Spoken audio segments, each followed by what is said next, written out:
looks like the number of folks joining has kind of leveled off for the moment, so we'll go ahead and get started here.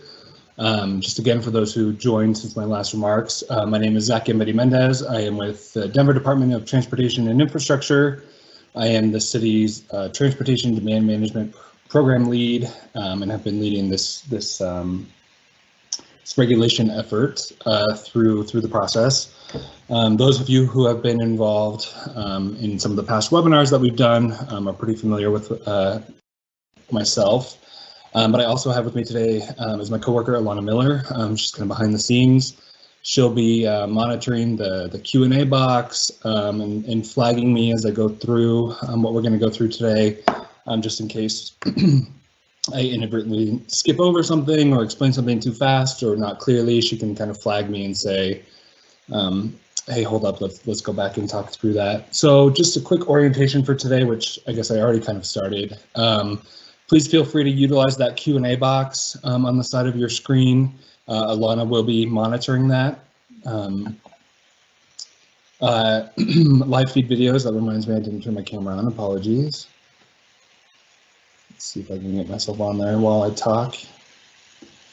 Again, utilize that Q&A box. We are recording this meeting, so as with the past webinars that we've done, we will post the recording on our website, and I'll give you a link at the end, and I'll also probably have Alana post a bit.ly in the chat, so then you can just click on it directly and you don't have to worry about copying it down.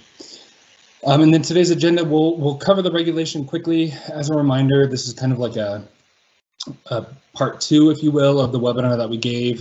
It ended up being a few months ago. We had planned to keep these a little bit closer together, but the way things work out, that didn't happen.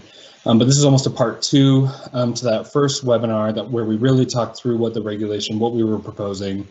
And so if you need to reference that, please visit our website. Again, we'll put the link on our screen or in the chat.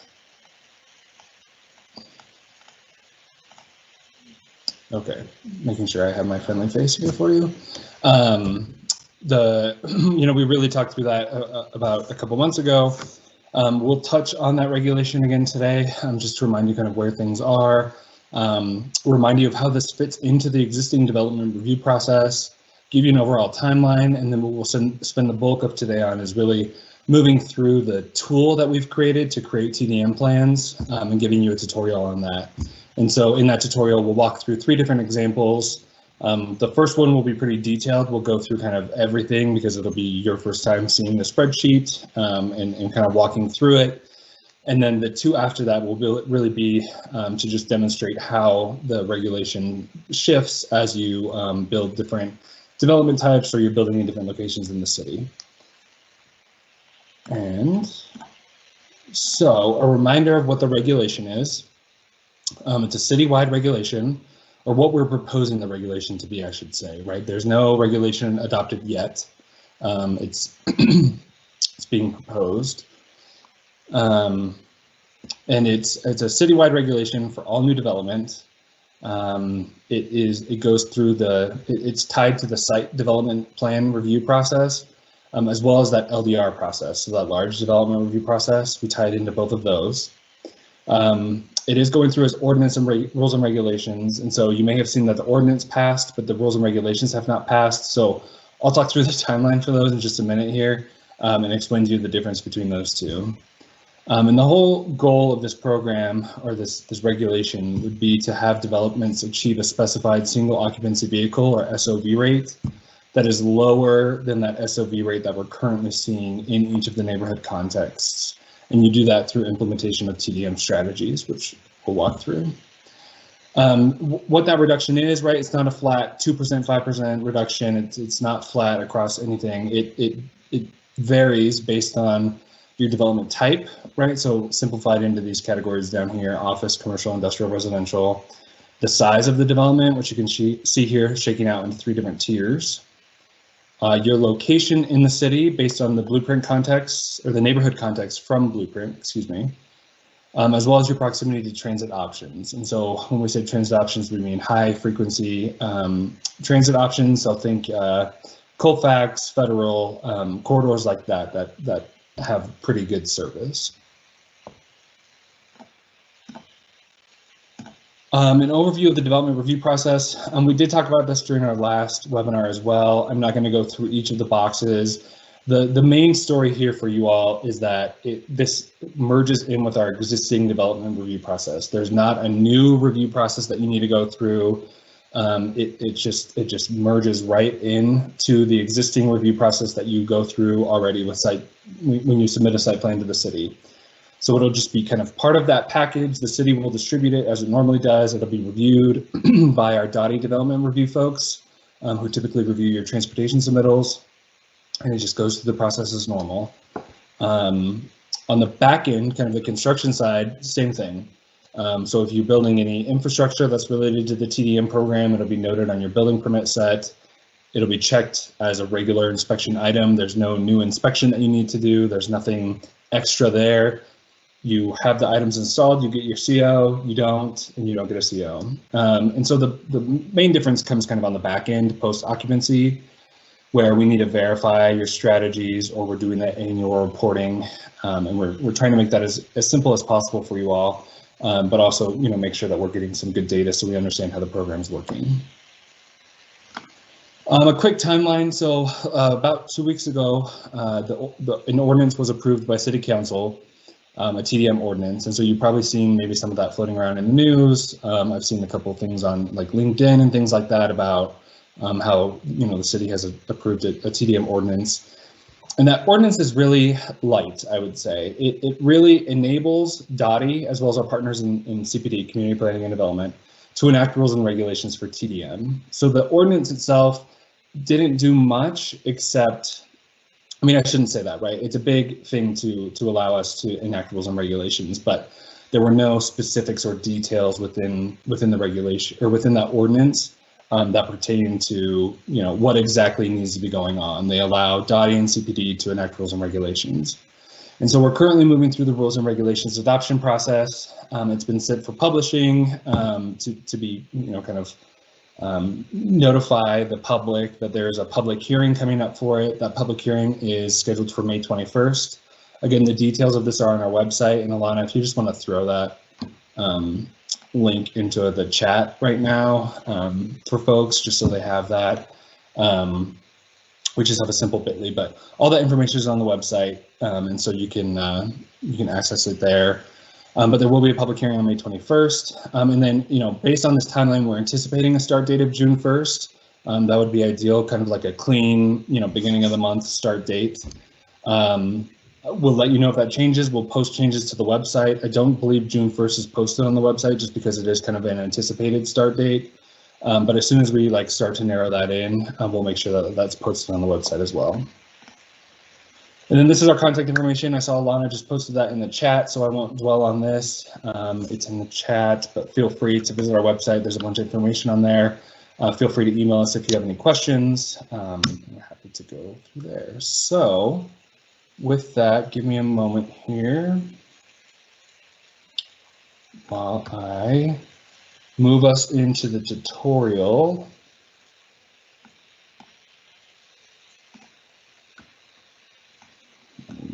Here on my screen. Okay. Looks good, Zach. Maybe if you can just zoom in a little bit. Yep. Sure.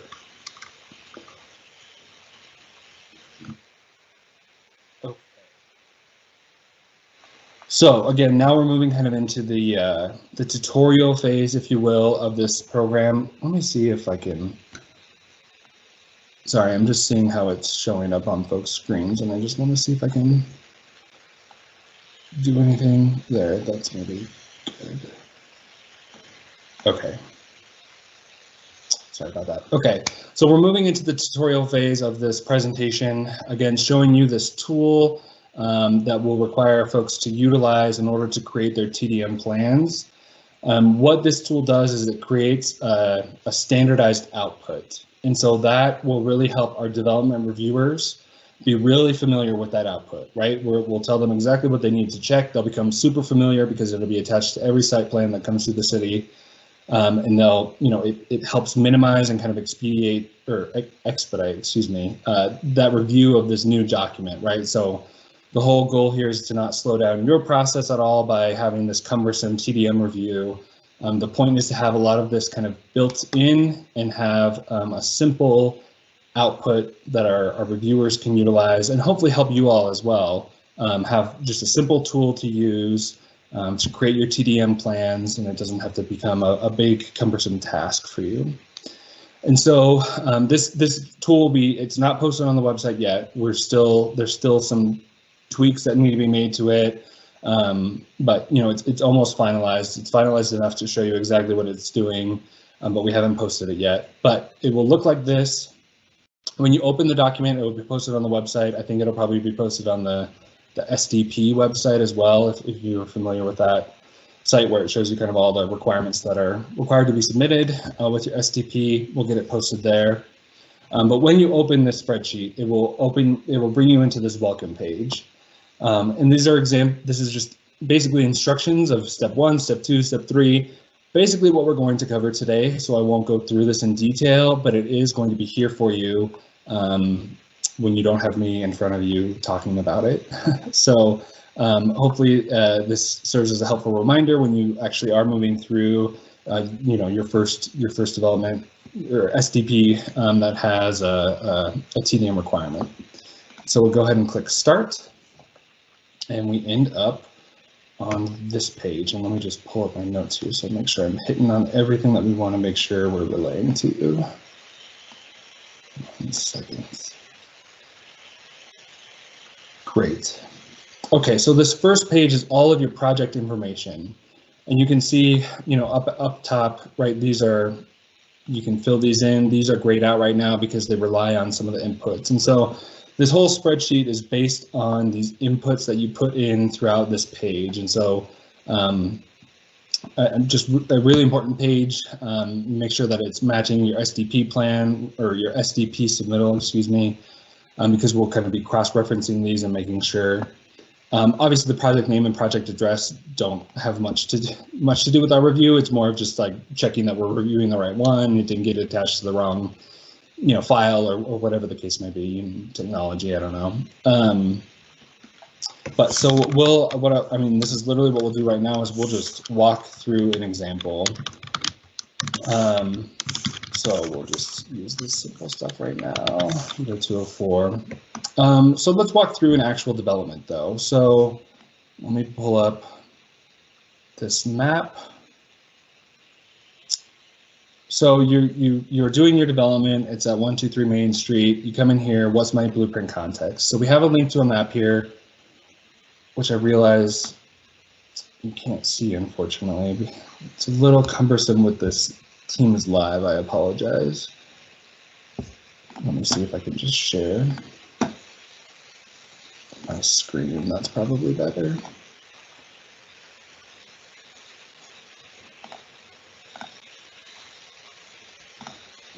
Okay, so sorry. So you click on this link and it pulls you into this map, which is an ARC online map. You don't need any special software. It's just, just online.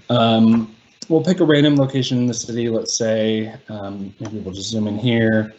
What is this, Knox? So we'll say Alameda and Knox, or where Morrison Road starts. So you can either click on your property that you're developing, right, like I just did, where I kind of clicked there and it pulls it up, or up here you can type your address in the search bar and it will zoom you in there. So either way, both work well. I've tested several addresses and the system does a pretty good job of kind of finding where it needs to be. And so when you click on your property, it will bring up this pop-up which has 2 screens. You can see that one of 2. It first tells you your neighborhood blueprint context, which in this case is Urban Edge. And then if you click on the arrow up here to go to screen 2, it will tell you, yes, you are in a high frequency transit area, right? So Alameda is one of our high frequency transit networks. And so just remember these 2. So Urban Edge and yes. And so I'll minimize this. And we'll fill it in here. So the blueprint context that I just said was Urban Edge, and high frequency transit is yes. And so that's the only thing that you need to look up. Unfortunately, we weren't able to kind of merge that into the spreadsheet, but it's just one link kind of outside of the spreadsheet that you need to go through. Maybe some of you familiar with the blueprint context that you've gone through. I guess if you're going through a rezoning or something like that before you get to this phase, you're probably well aware of your context.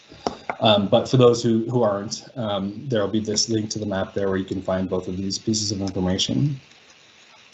And Zach, can you just make your Excel full screen again? Yes. Let me actually.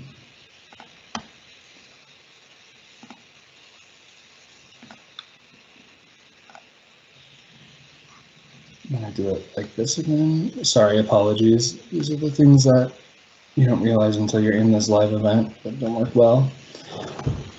Is it zoomed in enough, Alana? Yep, looks great. Okay, great, perfect. Okay, so we picked a random location near Alameda and Knox. Let's plan on walking through a residential development. So project type, right? Residential, non-residential, or mixed use, which is, you know, a mix of residential and non-residential developments. We'll say residential. You'll see here only this lights up because the rest of this information here is related to non-residential uses. So you can kind of see it's grayed out because it indicates that you don't need to fill it in, but you can kind of see there's like a commercial, office, and industrial. We'll walk through that in the next scenario, but just kind of alerting you to why things did not light up, excuse me. So the number of units, let's say we'll do 30. We'll keep scrolling down. This affordability information here, this doesn't relate to your requirement. It's more for us and our tracking purposes. So we understand if there's any differences between how strategies are working between affordable housing developments and you know, market rate developments. And so this is more just for our tracking. So for this instance, we'll just put 0 and 0. Again, it doesn't really impact the result, is more just for tracking. And then we find our parking information here. And so, you know, you all are familiar with parking in the zoning code, and I don't know exactly what this property that we randomly picked is zoned. And, you know, so we'll just say maybe it's like a 1-for-1 ratio that's required. So we'll do 30. And in this case, we'll just say that we're building, you know, the exact requirement, 30 spots. Is this project utilizing the small lot parking exemption? So if any of you are familiar with this, well, I think a lot of you are familiar with the zoning code, but if you're familiar with this particular section of the zoning code, there is a section that exempts smaller properties under a certain size, and I think probably within a certain district. I can't remember exactly off the top of my head, but they do not have to provide parking if they're building within a specific, or if they're redeveloping, excuse me, I'm kind of fumbling around with that there. So if any of you are familiar with that, we do ask that because if you are building one of those small lots and utilizing that small lot parking exemption, it does change the tier that you're in. So it does kind of bump you up into that tier 2. But in this case, we'll say no. And so you can see here, next step, it's showing us already that we're in that tier 1. So if you remember that matrix that I had showed earlier with the tier 0, tier 1, tier 2, we're looking at a tier 1 property. So we hit go. And we end up on this screen. And let me just widen it a bit. Okay, there's a lot going on here. So we'll kind of walk through it step by step, but if I missed anything or I didn't explain anything clear enough, please put it in the Q&A and we'll come back to it. We really want to make sure that folks are comfortable with this and familiar with this, and I realize there's a lot here. And so I'll start at the top and we'll start walking through everything. And so the first piece of information is your base information. And this shows you the tier, which is what we had just talked about on the previous page, right? So based on the inputs that you put in, it had already indicated tier 1. So that's the same. It's just pulling over from the previous page. It also shows your base SOV rate, single occupancy vehicle rate. And so this is the percentage of people that would be expected to drive alone, which is in a single occupancy vehicle or SOV, from your property based on an analysis of existing census data and property types, so residential versus non-residential. And then your maximum SOV goal is the goal single occupancy vehicle rate that the development must achieve through the implementation of TDM strategies. And so this number fluctuates based on your property type, your property size, the location, right? All those things that we talked about during the PowerPoint piece of this presentation. And it's also based on an analysis of cost of just TDM strategies and infrastructure, so as not to like unduly impact lease rates, right? We didn't drop this to 40% because that would be a huge percentage point place to go, or spread to cover, and would just, pro formas just wouldn't work. And so each of these have been calibrated based on the best data that we have available to us to be achievable reductions. And so so for this particular property, right, that urban edge on Alameda with high frequency transit, tier 1 property, we're looking at a base rate of 75% and then a goal rate of 73%. So a 2% reduction is required, which if we move over to the goals column here, you can see that right up top. So that 2% reduction required. Below that, you'll see the sum of strategies picked, right? We haven't picked any strategies, right? We haven't gone through that, so it's just at 0%. But once you pick the strategies and this hits 2%, then this bar here will turn green, indicating you have met your requirement, you are free to move forward. You can see here there's 2 other measurements that are grayed out. Those do not apply to this property. We'll walk through them when we kind of go through the relevant scenarios that kind of initiate these, but they're grayed out right now, so we'll kind of move past those for the moment. But right now we're looking for a 2% reduction. We have 0% picked. We have not met our requirement. And so below here, starting kind of at row 9, we have our menu of strategies. And what this menu consists of is, column B is the checkbox, right? So if you want to select the strategy, there's the checkbox for you.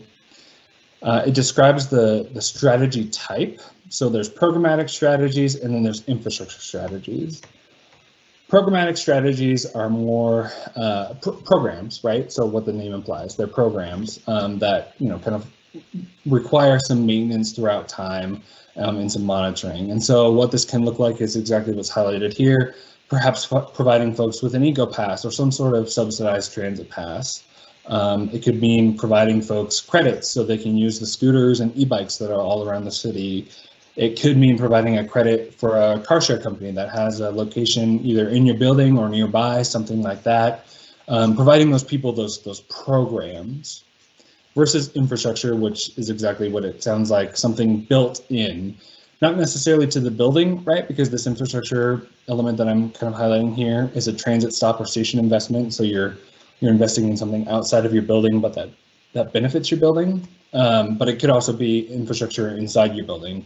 If you're building an office, maybe showers and locker rooms for bicycle commuters to be able to change in, things like that. So that's what this here is indicating.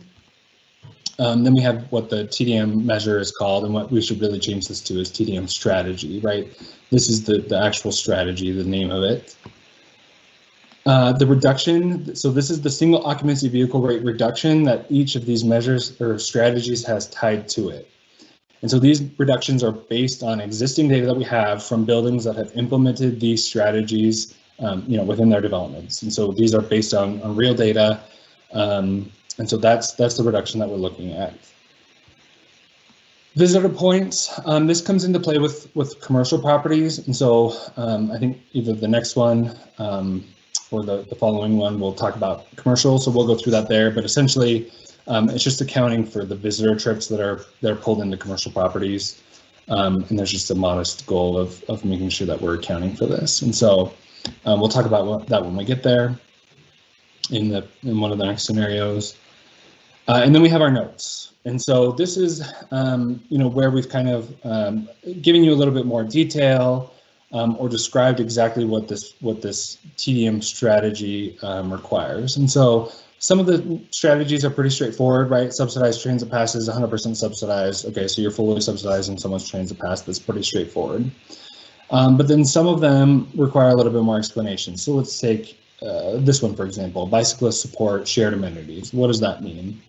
So in the notes here, you can see, okay, this means that, available to all tenants are a bicycle repair tool or a bicycle repair kit, some air pumps so folks can, fill up their tires pretty easily, and some adequate space for someone to maintenance their bicycle, right? They're not kind of tucked into a corner of a drive aisle trying to fix their bike. They have like a little space maybe that they can do that.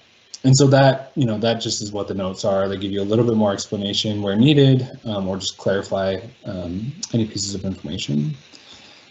So you'll also notice as I go through here that some of these strategies are grayed out. And so that's because each of these strategies we've gone through and said whether they're applicable to a residential type, residential development or a non-residential development. And so right now, since we're walking you through a residential scenario, right, we picked residential on page 1. And so the strategies that are only relevant to non-residential properties have been grayed out, right? So further down, there's an example of like flexible hours or alternative work schedules. That's grayed out for residential development because that doesn't apply here. And so that's why some things you'll see are grayed out. When we do a future one, or when we do our next scenario, we'll focus on a non-residential development, and you'll see, like this one will be highlighted, but this one will be grayed out. And so that's why things are grayed out below there. All right. So Alana, is everything sounding good? Yep, sounds good. We have some follow-up questions, but I think we should just address them towards the end. Okay, all right, great. Okay, so back to the task at hand, right? Our 2% reduction for our miscellaneous residential development on Alameda and Knox.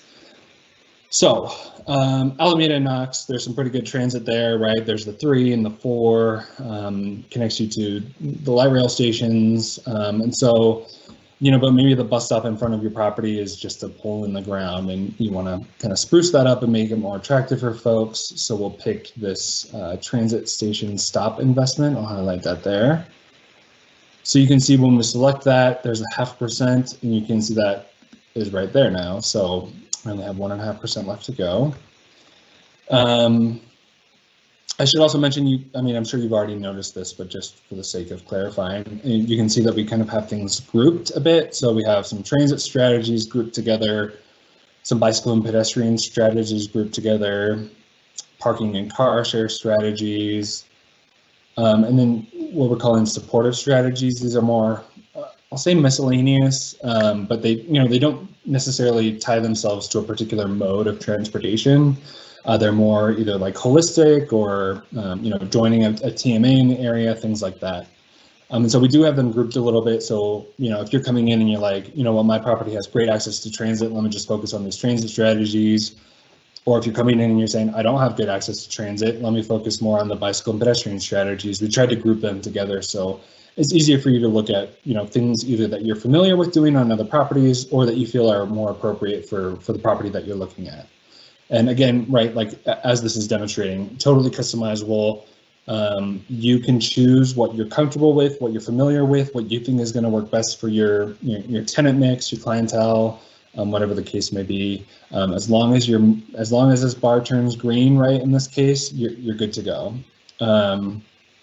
So I digress, but so we're not green yet. Let's say maybe this one, right? So some shared amenities in the property. There's some good bike routes in the area, a nice bikeway through Westwood. So we'll add that there. So you can see now we're up to 1%. Maybe let's talk about this one, right? Because there are a lot of options in this area that, our Alameda and Knox example. There's buses, right? There's some trails in that area. There's, the bike routes. And so maybe we'll look at doing a transit screen for folks. And so, folks are familiar with the transit screens. If you've been to the Web Building downtown pre-COVID, or if you've been there recently, there's a transit screen both there and in the City County Building where it shows all the nearby bus routes and when the next departures are and where that departure is. When B-Cycle was around, there was also, a list of all the B-Cycle stations, how many bikes each of them had, the nearby car share, but it even shows traffic on the nearest routes. So if we're talking about Knox and Alameda, it might show you what the traffic is like on I-25 and maybe 6th Avenue. So you can get an understanding of like, oh wow, 6th Avenue is really backed up. Maybe I'll take the Alameda bus instead because it's coming in 2 minutes. And so that's the information that a transit screen or kiosk, whatever you want to call it, provides. There's different companies that provide those. And so we'll click on that, and you can see we hit our 2% and we have met our requirements. And so that's the only thing that's required here. Again, these are not relevant to this property, which is why they're grayed out. We're green, so we just move forward to step 3, right? You can see my cursor down here, just moving forward to the summary tab. You do not need to do anything to this page. This page has been formatted specifically for you to print to PDF or save to PDF, however you prefer to do it. But this has been formatted to print out onto 2 pages for you to submit electronically with your STP submittal. So again, you don't need to do anything here. It just is relaying all the information that you just gave us onto this page, has a little city approval area, box, whatever you want to call it. And then covers, it lets us know what strategies you picked, right? So we picked that station investment, we click that bicyclist support, and then that transportation kiosk. And so let me just show you here. So when we go to print to PDF, or whatever, I mean, you all know how to do this, but you can see here, right? So that page 1 fits nicely on there, and then that page 2. So we formatted it specifically so it's easy for you to just print to PDF, it's saved on your computer, you save it with your files for the STP, you submit it electronically, and that's how you create your plan. And this is the plan, right? This is your TDM plan. This is what constitutes that plan. This is what we will require you to submit for your TDM requirement. And so maybe I'll pause there. Alana, is this where you want to answer questions, or should we walk through our commercial scenario? No, I think you should walk through the other scenarios. Okay. One of the questions is about visitor points, so we'll cover that. And then some of the other questions are bigger picture about the process and when to submit, so we can cover those at the end. Okay, great. So let me pull up, since we don't want to kind of walk through everything that we just did and have you all kind of watch me misspell everything. Oops.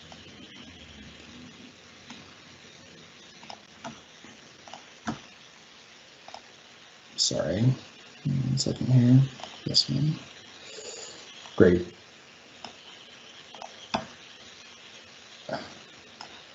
Okay, so again, we've kind of pre-populated this one, but again, we'll show you kind of when you open this document, right? It always starts on this page, on your welcome page.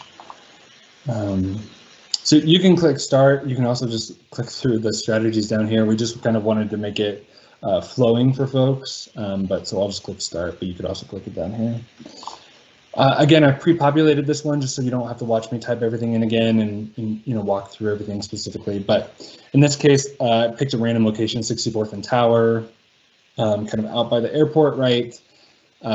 Use the link to the map to find out that area is a suburban context, and it's not in a high frequency transit area. It's just outside of the 61st and Pena Walkshed, so it's not in a high frequency transit area. And what we'll show you now is a non-residential project. And so you can see, so the residential area that we filled out in the last scenario is now grayed out because we've selected non-residential. And so our non-residential relevant inputs now show up. And so what you can do here is, in this case, we're just looking at a larger office setting, and just have it be an office, right? Just a kind of a suburban office park, if you will.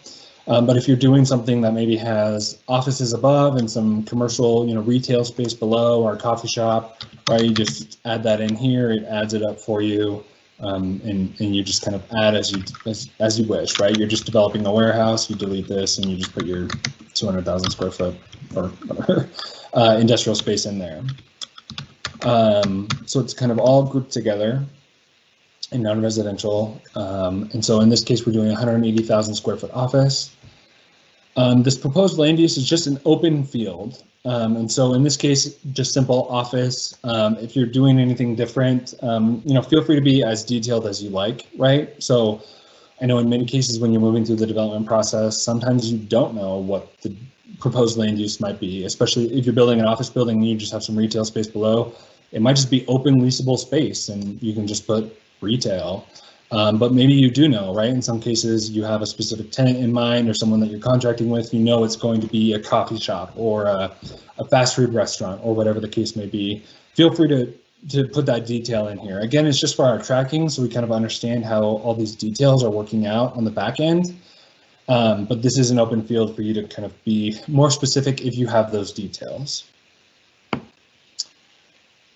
All right, moving down, you'll see the affordability information is now grayed out, right? Because that only applies to residential properties.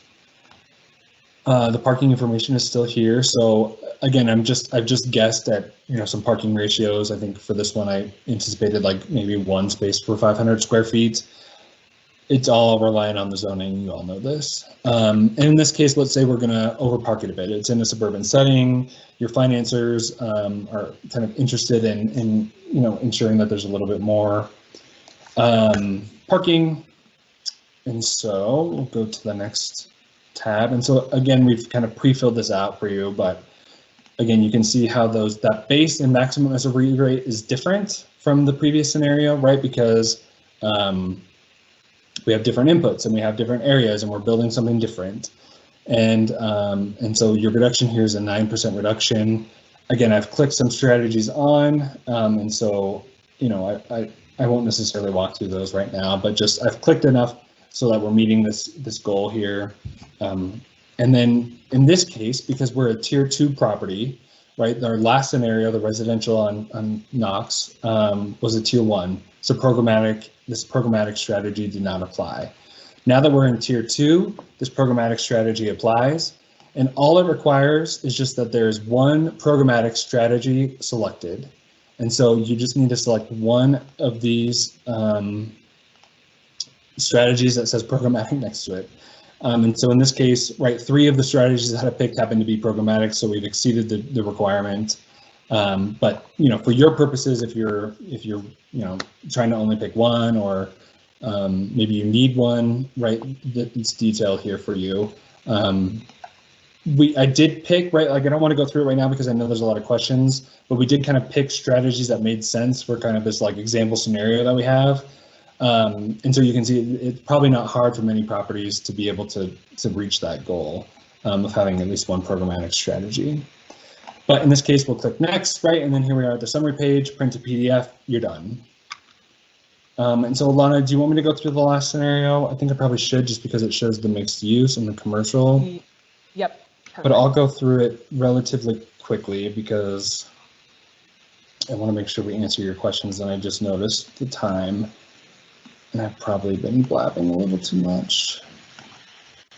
Okay, so again, welcome page. Move forward. Again, I've pre-populated this. We're, let's say, mixed use development this time, 38th and Federal, right? I used the map here to indicate that, okay, that's an urban context. Federal is a high frequency transit corridor, so that's a yes. In this case, we're picking mixed use. So everything lights up now because you're filling in all of this, right? You have residential and non-residential uses. In this case, we picked 50 and 1,500 square feet of commercial, so some apartments with some commercial space on the bottom. Again, fill this in as much information as you know, or as much detail as you know. So here's an example for what that 15,000 square feet could have. Again, the affordability doesn't impact the requirements, so I'm just keeping it at 0 for right now, but if you have affordable units, please mention them here. The parking, again, just an estimate. We move forward here, and let me widen this out because what we really need to show is this commercial. So again, right, different reduction, different base, different reduction, because we're in a different area with a different building type, so that just modifies everything. Again, I've pre-selected some strategies that make sense for this property. So we've hit our goal. I've selected 6.5% of strategies. This is a tier 2 property, so it is a programmatic strategy is required. So we got that one. And then because this property has a commercial requirement, let me just scroll over a little more. Because this development has a commercial element to it, and it is tier 2, right? So those are the two kind of factors that come into play. And again, you don't necessarily need to remember, those two factors. The spreadsheet will do that for you, but just for your knowledge, if you're tier 2 and you have a commercial element to your building, then this strategy becomes relevant. And why this is relevant and why we kind of have this extra piece here is because commercial properties have a lot of visitors coming to them, and a lot of that trip generation is due to visitors. And so we want to account for the visitor trips coming into a property, at least in a way that we can. And so you'll see down here, this is where the visitor points come into play. So you need 3. That's the only requirement. There's no differentiation. If you're tier 2 and you're commercial, this applies, and it's 3 points. And so you can see here different strategies have different levels of points. Obviously, if you're offering transit passes to your employees, that doesn't trickle down to the visitors, so there's no visitor points there. But other strategies do, right? So you're improving that station in front of your property, or the stop in front of your property, excuse me. That benefits, right, makes transit a little bit more attractive, a more attractive waiting space for both your tenants or your employees, as well as people coming to your building, right? And so that earns you a visitor point, right? And you can see there's various other things that can earn you, 1 point, 2 points, in some cases 3 points, right? Parking fees. I will note, just because since we're here and we're talking about commercial, we do have some event-related TDM strategies, and since events are really focused on visitors, these don't actually have reductions with them. They're all about the visitor points. And so if you're the next Mile High Stadium, I don't know, and you want to do bike valet parking, make sure you're already doing bike valet parking, right? The Bronco Stadium does already do that. Get credit for that in your visitor points and have that in there. So just highlighting, that's why these don't have reductions with them. They're really focused on getting visitors to large event centers, like a convention center, like a Pepsi Center, or whatever it's called now, Ball Stadium or whatever. It's really focused on that, and so that's why these don't have reductions tied to them, just the visitor points. But that's how the visitor points kind of tie into this commercial. Again, we have, in this case, 3 green lights, right? Nothing's red. Move forward to the next tab. There's our printed PDF, and our plan is done. All right, Alana, should we take some questions? Yep, that'd be great. So I have a number of questions just about the actual submitting process. So 2 here. What about projects that are already in review? Like, can you explain the sort of start date and who will need to do this immediately? And then just confirming that you submit with your formal submittal. This doesn't have to do with your concept. Correct. Yes. So this is with the formal submittal, not with the concept. And that kind of answers the point before as well. So if you have submitted for a formal site plan review, that once you have submitted for that, if you've already submitted for that on, let's say the June 1st date is real, which we're kind of striving for. If you've submitted that site plan, that formal site plan review by June 1st, you do not need to comply with the TDM the TDM requirements. If you're still in concept, you're at any point before that formal application, you do need to comply with this.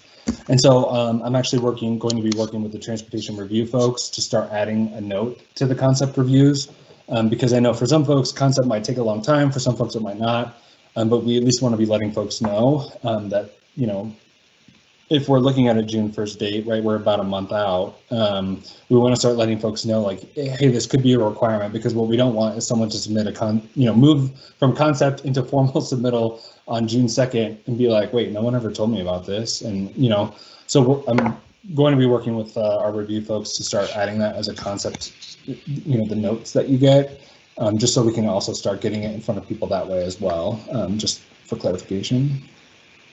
Great, thanks, Zach. And then can you talk through, so there's a question about, is it just the spreadsheet, that last summary page that needs to be submitted, or what about sort of narrative around how the strategies will be accomplished? So maybe if you can touch on how we'll be tracking that over time.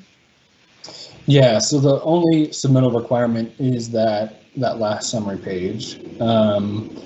if you're interested in submitting a narrative, that's that's fine.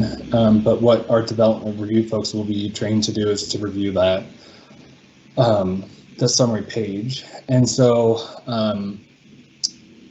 how it'll work is if you're picking an infrastructure element, our development reviewers will be trained to kind of cross-reference that with the site plan submittal that you've submitted. So you say you're going to build a transit screen, it should be kind of noted where that's going to be on your site plan, and they check that against your building permit, and then the inspectors check it before your CO, right? So it kind of trickles down that way. If you're doing the programmatic element, so you decide to offer eco passes or a 50% subsidized pass, whatever you decide to do. We're obviously not going to require you to have that for your CO because there's no one at your building. We will require, though, within 6 months of your CO for you to submit evidence to us that you have, in the case of a transit pass, for example, you've contracted with RTD, you have paid an invoice to RTD to get those passes, right? Evidence to that effect that shows us, okay, they have done, what they said they were going to do. They are offering the transit passes. They're under contract with RTD to do that. They have paid RTD to do that. Kind of whatever point you're at, that'll be required again 6 months after your CO. And then how we'll track them kind of over time is through those annual reports. And so the annual report, we're working on it now. We're working to make it as simple as possible. But we're really just kind of checking in and making sure. You said you're doing a transit screen. Show us that it's up and running and it's functional. You haven't, put it in a closet or something. And it's as simple as just like uploading a picture in that case. Or if you do have the transit passes, showing us your new contract or your new invoice, right? And it's not showing us, it's uploading it into our system. And all this will be on the TDM webpage, right? None of it's there yet because we're still kind of working on getting that stood up, getting the forms, populated online and things like that. But we're trying to make it as simple as possible for you to kind of upload those reports, upload that photo that shows that your showers are still accessible to the public. And then that's how we track over time. Okay, thank you, Zach. And then there's a couple of questions just about what if things change? You do the site development plan and then you decide down the line that you actually want to change your strategies, or if some of these options are dependent on an outside vendor, and what if they pull out of the market? So can you talk through what it looks like to adjust your plan? Yeah, so we're trying to be really flexible with folks because we know, all the examples that were just listed, but also tenants change and have different, not requirements, but just, would like something different, right? One group that was in a space was really heavy on bikes, and the new group that moved into your space is more a transit group or something, and you want to swap out those strategies. We're going to be as flexible as we can with you all. We're actually also creating, this is another input form for you, where it's not, you can come and discuss things with us for sure. I mean, if you're just like, hey, I don't know if this works, or, like, we're happy to talk with you all, talk with your TMAs as well.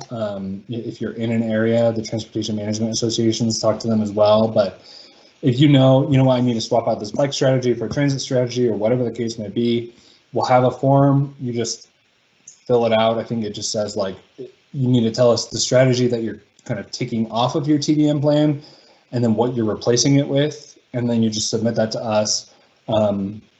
We put like a little approval block on the bottom. I don't want to scare people with that. It's not like a formal review approval process, right? As long as you're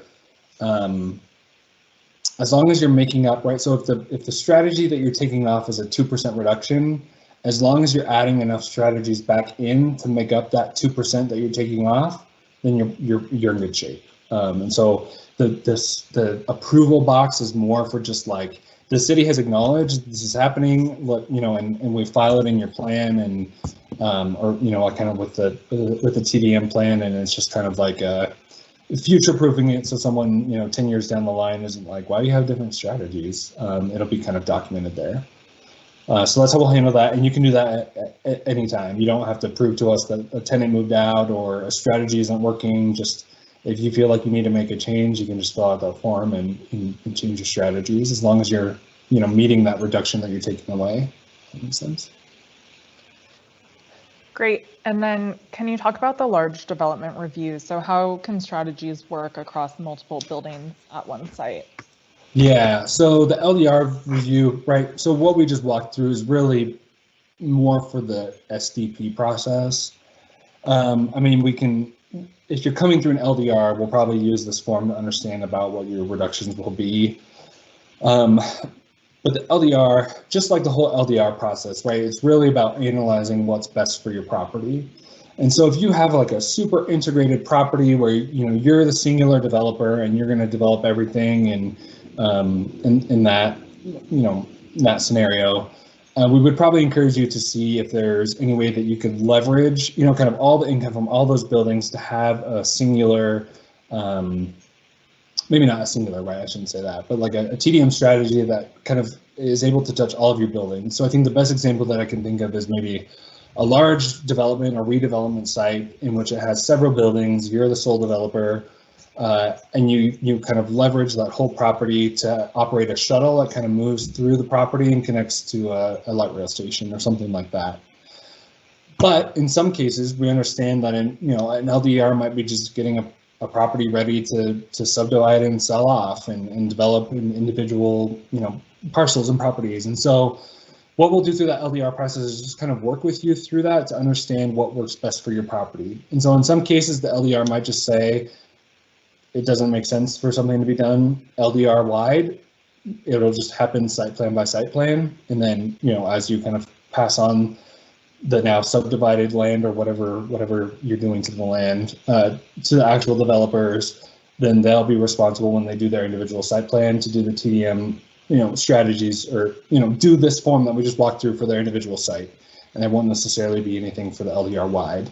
But we really wanted to make sure that we were encouraging folks who are kind of sole developers doing big developments to think more holistically about how they might be able to leverage the potentially like HOA or like metro district fees, HOA fees, whatever the case may be, leverage those to support something that's a little more broader, holistic, and probably like more impactful, to be perfectly honest. And then how that works is if your LDR is required a 10% reduction and you get that 10% through a district-wide thing, then you're done, right? The site plans will just reflect that you have this broader LDR-wide strategy in place. If it doesn't, right, if you have a 10% reduction and the LDR wide strategy that you have in place only covers 5%, then you could either do another LDR wide strategy that covers the rest of that 5%, or each of the buildings that come in just picks up that slack. So, instead of 10%, they're required 5%, and one building does some bike stuff, one building does some transit stuff, right, and then you can kind of customize it that way. So that was like a kind of a sprawling answer, because it's really, that's more of like the iterative TDM process when you're moving through that LDR process, where we're really working with you to understand what can work with your development best and help meet the TDM goals in kind of the best way. So hopefully that made sense. And then there's a question here about square feet. So if you're adapting a property that already exists and doing an add-on that's subject to the site development review, how are the square feet for TDM calculated? Is that based off of the new project or the total project? It's a great question. And I may need to get back to you on that. I don't recall off the top of my head, and I should. And for all of these, we'll, and we're also coming up on time. So for the questions, we will be making a frequently asked question document on our website that addresses these and others. So yeah, but we can circle back on that one. Yeah, sorry, I'm not remembering off the top of my head. But we will, yeah, to Alana's point, we'll get a FAQ up on the website with any of the other unanswered questions and an answer to that question. Apologies.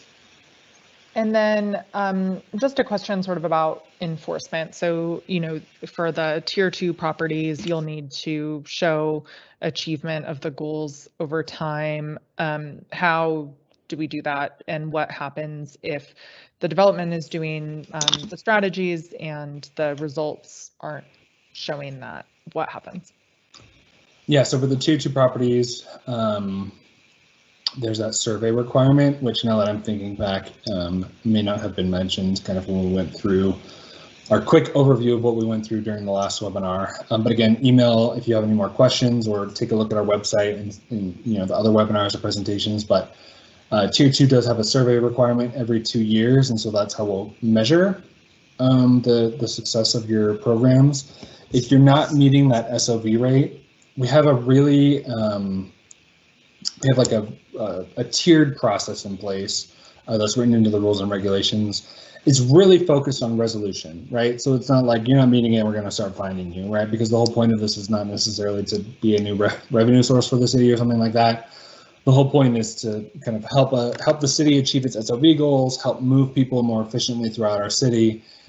And so it's really focused on resolution. And so I won't kind of detail everything here, but really it's just like, if you're failing at that first time, work with us, work with the TMA to understand what you might be able to do better, what you might be able to market better, or whatever the case may be, right? There's a lot of probably pretty simple things that could impact how TDM is how the strategies, are perceived by tenants or known by tenants. And so really that first failure, if you will, after that 2 years, will be really just kind of like checking in and seeing what you can do different. And if you need to swap out a strategy, great, swap out a strategy. If you need to work on your marketing, right, determine that with us or with the TMA.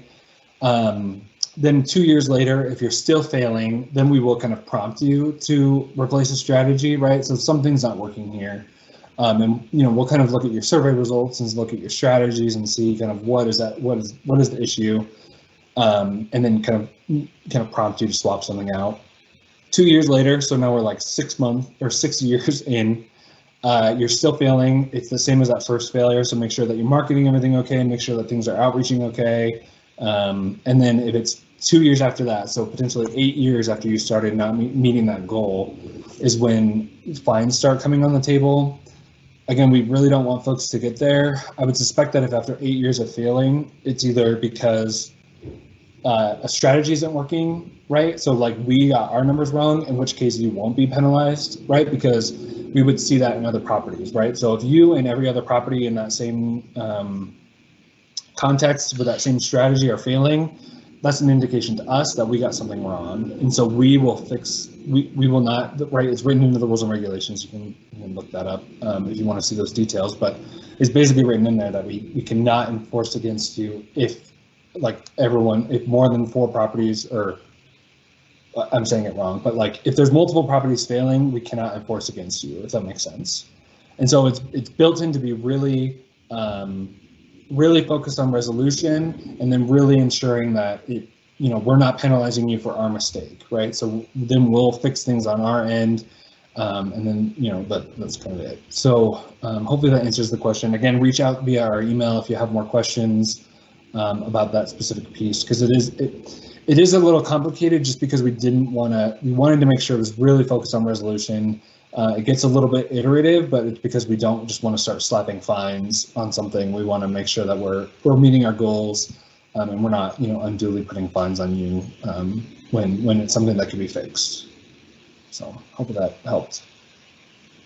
Great. Well, we're at time. I really appreciate everyone joining us and for all of these questions. There were a couple that we didn't get to. So again, we'll be developing an FAQ. There was a request to make sure that gets to this group. So we will send that out to our full mailing list. And we'll also have another webinar as this is getting closer to going live that walks through the whole process, including how to submit it on our website. Yep. Yes, thank you all very much. I appreciate all of you coming, and I hope this was helpful and informative. Again, reach out. The email address and the website are in the chat here. Let us know if there's anything that we can clarify, and we'll get that FAQ up. And thank you for coming today. I appreciate it.